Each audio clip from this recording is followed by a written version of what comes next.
Yeah, there's probably been unfortunately, a bit of a pattern this year about we've started most of our games really well, and just probably each game we've had one quarter where we've fallen away.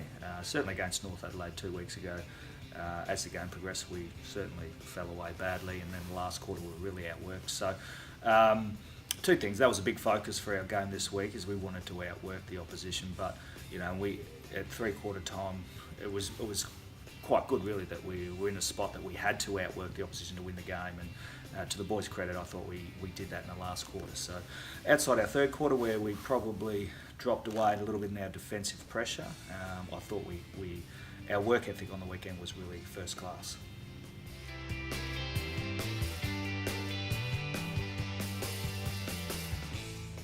Oh, look, at 3/4 time, I mean, I get a bit animated, I'll admit that, with some quarter time and 3/4 time, but hopefully there's a bit of method in that madness. But certainly the message was, there's a few things. I thought in the third quarter we went away from our game plan, particularly the way that we were moving the ball. We got very conservative. So I challenged the players that, there's one thing to have work ethic, there's another one to actually adhere to the game plan that you've been set. So I challenged the players to play the way that I wanted them to play, and move the ball, be a little bit more brave.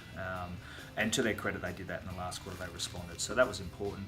There was a few players who I felt looked like they were lacking a bit of confidence. And, so the message there was, with confidence, there's only one way forward, and that's to just keep pushing and trying.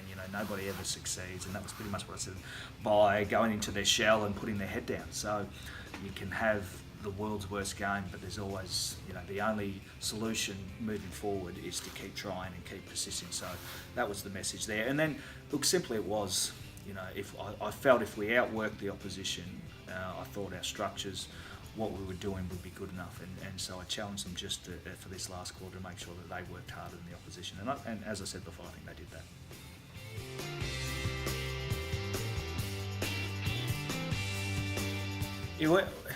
Always, it doesn't matter what team you are, you always focus on how you play, but what we probably sometimes neglect to think about is it purely our fault, or is it because of what the opposition does that makes us play a little bit poorly or turn the ball over, make poor decisions? And look, certainly pressure is a big thing in any game of football, and if you can put enough pressure on the opposition to decrease their ability to hit their targets, it's not so much about making them miss their targets, it's the opportunity you get back the other way. And I certainly felt that a lot of our pressure was the reason that perhaps the opposition weren't able to get any fluency going forward. And when they did, to credit to our backline, I thought their willingness to play one-on-one and make the tackles and crowd up the backline and compete was really good. So, yeah, the opposition, when we've played, quite often we think, gee, we didn't play poorly, but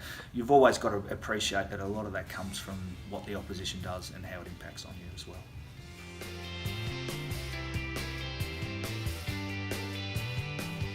Oh, look, I think we've been really fortunate this year with our backline, in our key positions. Jake's having a terrific year, and Josh Ryan's come a long way in his third season at the footy club. And yeah, it can be, moving into state.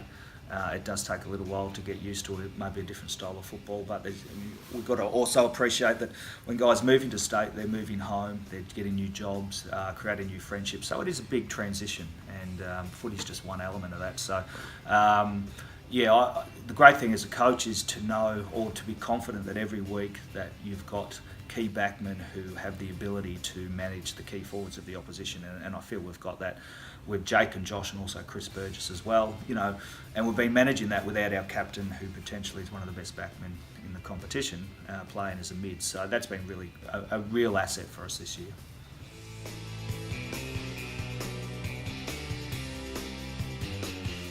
Yeah, a big game for us this week against Central District.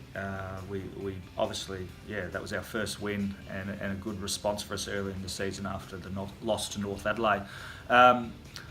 Their team, I don't think, has changed too much. They've got some real talent, certainly some dangerous tall forwards. So again, that's our focus will be on trying to break down their game plan with what we do in our defensive pressure.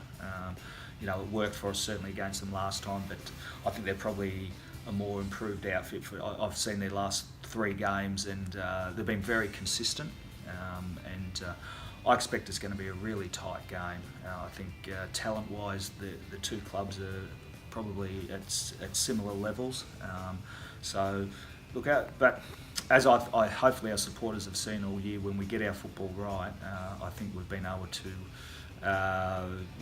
more than handle any opposition. So we'll go in the game with a lot of confidence.